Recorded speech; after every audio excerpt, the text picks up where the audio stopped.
Warahmatullahi wabarakatuh. Alhamdulillah wa syukrulillah wassalatu wassalamu ala rasulillah Sayyidina Muhammad ibn Abdullah wa ala alihi wa sahbihi wa mawala amma ba'du. Ma'asyiral muslimin rahimakumullah. Kita tahu syahadatain asyhadu an la ilaha illallah wa asyhadu anna Muhammad rasulullah. Semua orang tahu, secara harfiah tahu, asyhadu aku bersaksi tidak Tuhan selain Allah. Wa asyhadu anna Muhammad rasulullah, aku bersaksi bahwa Nabi Muhammad Rasulullah. Cuma persoalannya di sini kalimat aku bersaksi.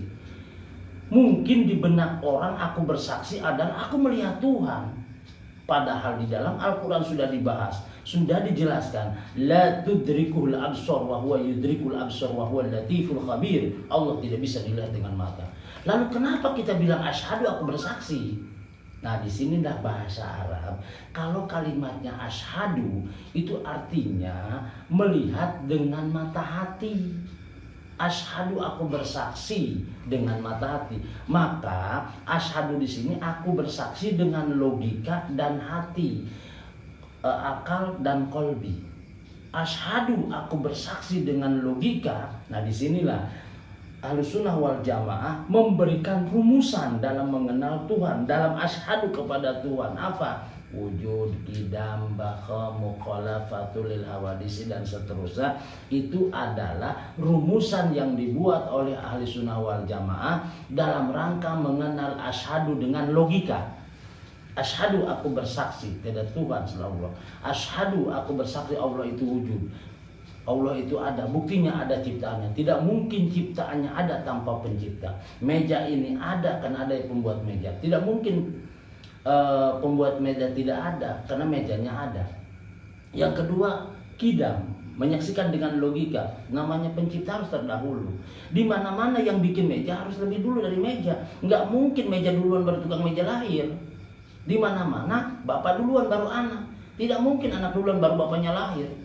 Karena anak itu akibat, ibu bapak sebab. Itu wujud qidam, baqa, kekal, mukhalafatul lil hawadis. Namanya Tuhan itu harus, pencipta itu harus berbeda dengan yang diciptakan. Yang buat meja harus beda dengan meja. Nah, itulah asyhadu, menyaksikan dengan logika. Artinya itulah yang dibuat rumusan oleh Ahlussunnah wal Jamaah, wujud, qidam, baqa, mukhalafatul lil hawadis dan seterusnya. Nah, kemudian asyhadu bil qalbi. Ini biasanya ulama tasawuf, dirasakan dengan hati. Nah, termasuk kita puasa nih. Kita merasakan sekarang, nanti pas puasa merasakan kehadiran Allah, menyaksikan Tuhan dengan rasa. Contoh, kita tahu di tempat sepi, tidak ada yang tahu. Tapi kita kenapa nggak mau buka? Sadar bahwa Tuhan melihat kita. Nah, inilah kesadaran ini.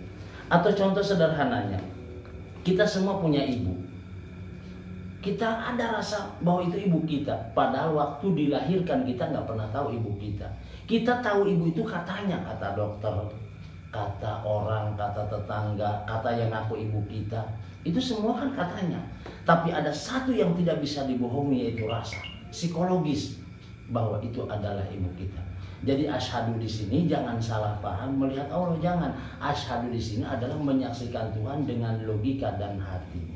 Jangan seperti aliran kebatinan yang menyalahkan orang Islam di Indonesia bahwa Islam di Indonesia belum benar. Katanya menyebut asyhadu aku bersaksi, tapi dalam realitanya dia belum pernah melihat Tuhan. Itulah kata aliran kebatinan.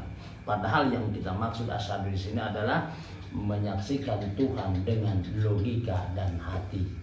Jadi logika mengenal Tuhan, ya pakai logika, kemudian merasakan Tuhan dengan hati.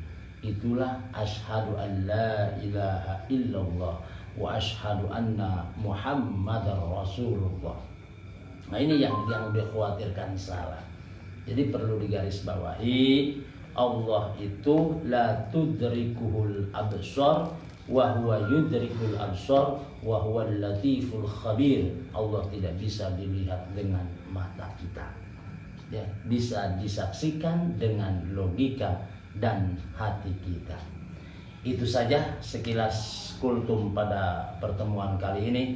Akhir kalam, wassalamualaikum warahmatullahi wabarakatuh.